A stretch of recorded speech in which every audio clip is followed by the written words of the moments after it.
do you put into some of these performances, knowing that it is against the Rams 2s, 3s, and 4s, but obviously you're using a lot of your own backups and guys down the depth chart as well in this game.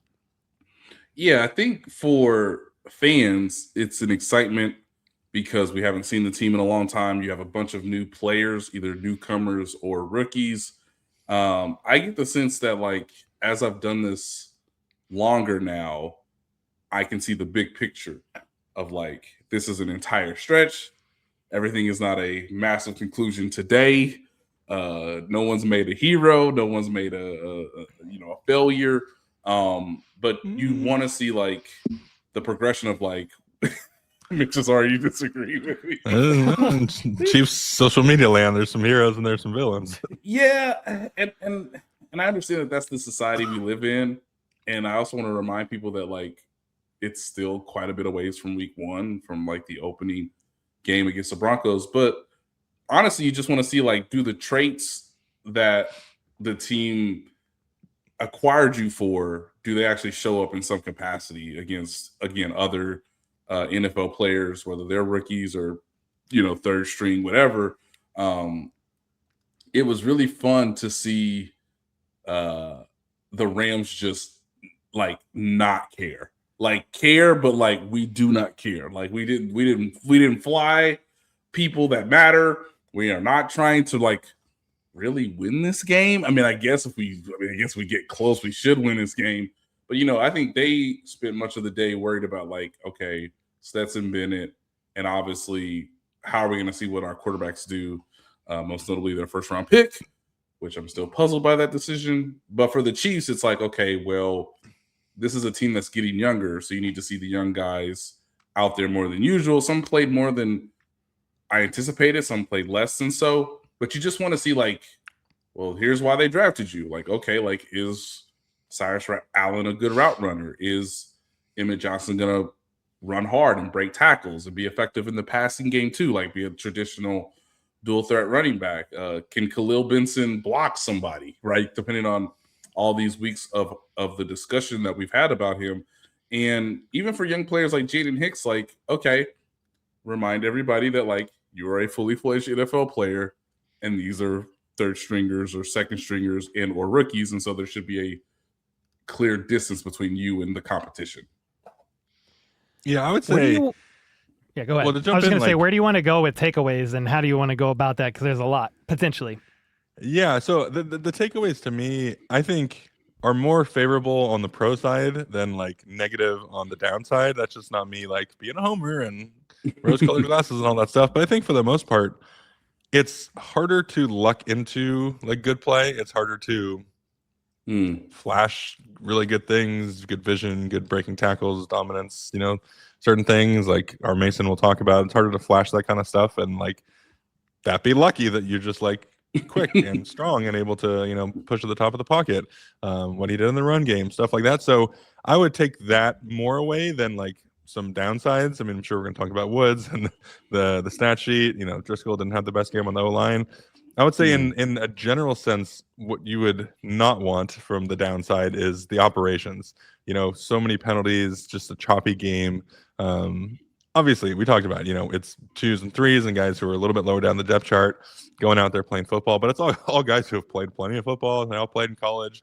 Some have played in the NFL. Some have been around the team a while. So you still expect a level of competency, breaking the huddle, getting to the line, not going off sides, all those things. I think that's the biggest downside in terms of what we can really take away, more so than the player performance. But I mean, I feel like the defensive line is a great place to start because you got, a high and you've got a low. And the question becomes, like, what do we take away from that? And how excited do we get? How down do we get? So I'll let you guys take it from there. I thought Peter Woods was relatively okay. I know there's a bunch of reasons behind, like, hey, he's dealing with a left ankle injury. So you take that into consideration. I appreciated that he was out there, that he played the full allotment of snaps that they wanted him to play. And he thankfully came out of the game with no, I won't say setback, but, like, he didn't aggravate the injury further. He did practice, today and yesterday. So that's a good sign. So hopefully that ankle is strengthening as we get further removed from when he first had the injury. but a lot of boot action, a lot of play action, a lot of double teams. He wasn't. This was just to jump in real quick. That was not the scheme, the offense to go against for like him to shine. So I don't want to make it like, oh, well, he can't still make plays. But like, if you're talking about worst case scenarios for a 3 technique, getting double teamed on every run and having nakeds go against you. So when you do shoot the gap, you just get pinned away from the play.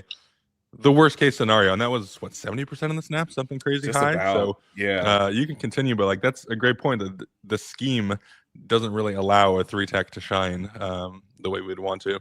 Yeah, I think if you were going to try to find the strongest criticism, it's like, hey, could you be a little bit more stout in the run game? But at the same time, I don't know how much of that is about the ankle and how much of that is like the players you're around. Because it's so funny to me, like Peter Woods probably felt a little bit different, where it's like I've been with the ones a lot. So I've either been with Tonga or I've either been with Chris on like certain down and distances in training camp. Yeah. Neither one of those guys are out here. And man, come on, run a play towards me, or let me get just a traditional drop back. On the flip side, Peter Woods was able to be like, okay, I can play. I know exactly what I need to work on for game 2 against Tampa Bay. R. Mason Thomas is like, all right, well, let's see how you hold up in the run game. And it's like the first couple plays, it's like, hey, that's the NFL. Like, hey, like they're gonna run at you. That's one of the big responsibilities of Steve Spagnuolo is obviously holding up, setting the edge, making that running back go off course. And then he started to do that as the game went along.